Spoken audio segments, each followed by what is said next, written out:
have confirmed similar experiences. Elsie Moser recalls, a few friends of us went inside the house, and then there came along a star.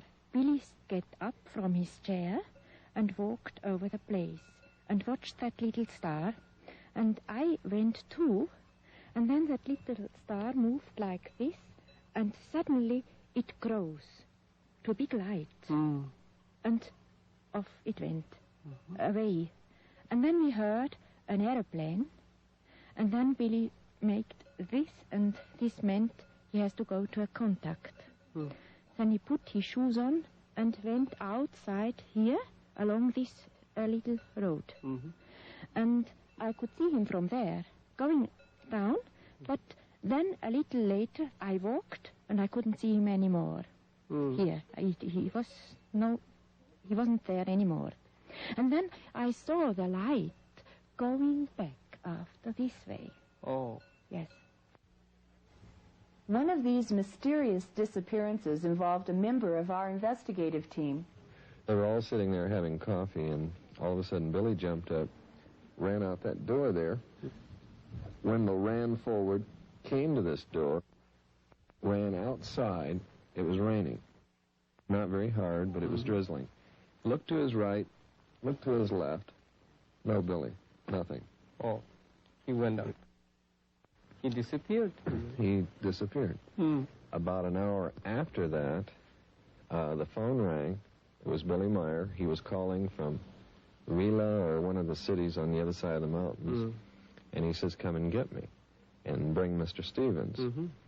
And so I think it was Jacobus, Poppy, Wendell.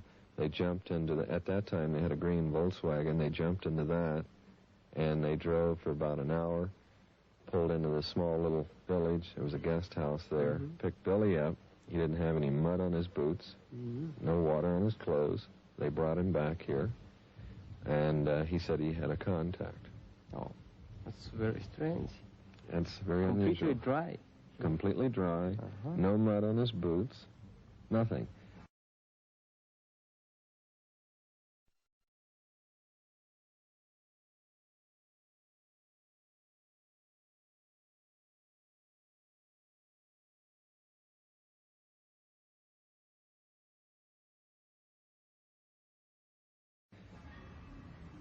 What was to become the most dramatic episode of what Junichi referred to as the invisible net began on an innocent note in the spring of 1976 in a small valley known as Schmarbühl.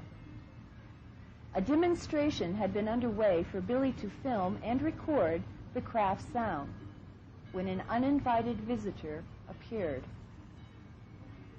From there behind, from the south, came a fighter, a Mirage fighter. And always he was going on to a ship. She always jumps away. And that fighting was going on over the whole area from there behind.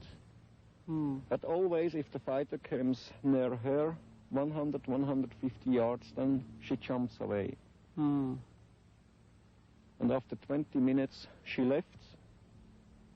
She was gone, and the fighter too left then. Oh. And I was staying here and took pictures.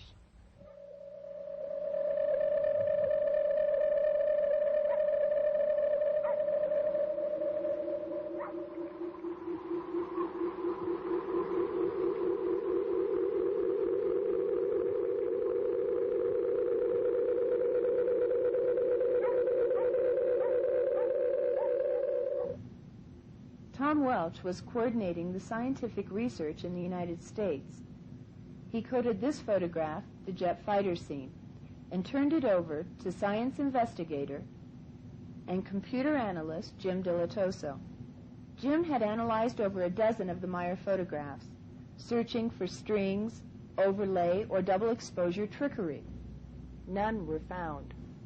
Further analysis showed that the distance of the jet was over 2,000 yards away from the lens of the camera, and the size of the craft was about 22 feet in diameter. But the most interesting discovery came when an energy field was detected, originating from the craft and creating an unusual pattern around it. Here Jim traces this field, showing the energy engulfing the Swiss Mirage fighter. The computer analysis report concluded the Mirage fighter is definitely inside the energy field emitted by the spacecraft. Did you ask to the Air Force about this? Many times, but too by other sightings and so. But always they say, sorry, we don't know anything about that. Ah, I see. You see, we was doing several tests to see what's happened with the Swiss Army. Our group was ready up big balloons by 80 cubic meter, very, very big balloons. And outside we put on it silver paper to reflect the waves of the radar. And near the airport, we let them go into the air.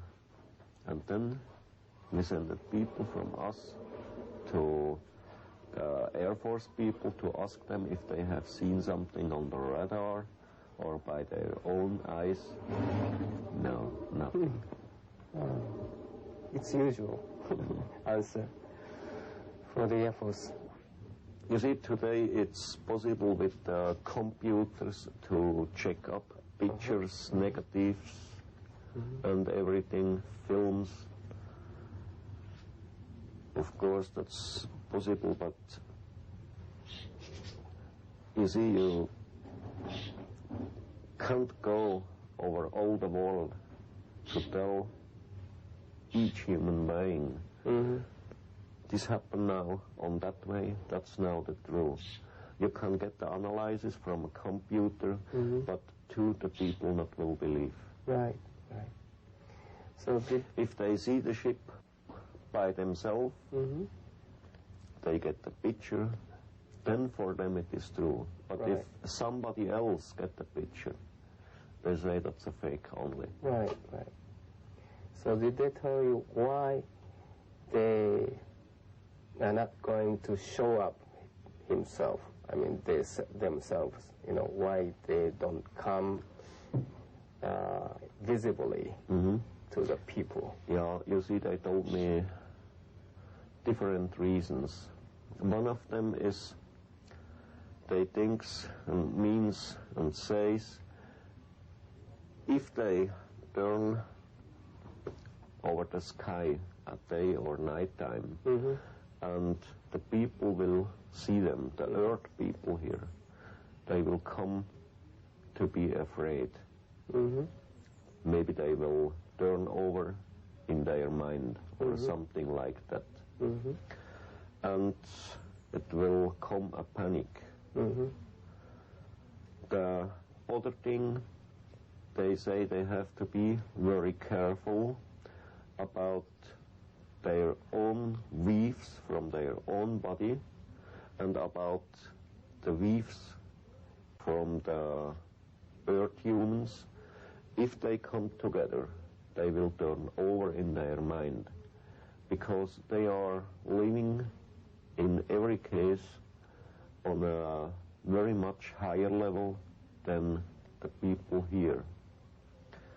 And if they go to show them by their flying around the earth, the humans, the earth humans, they will try to catch them. They will, by the Air Force, send up planes, fighters against them, and about all that they are very afraid.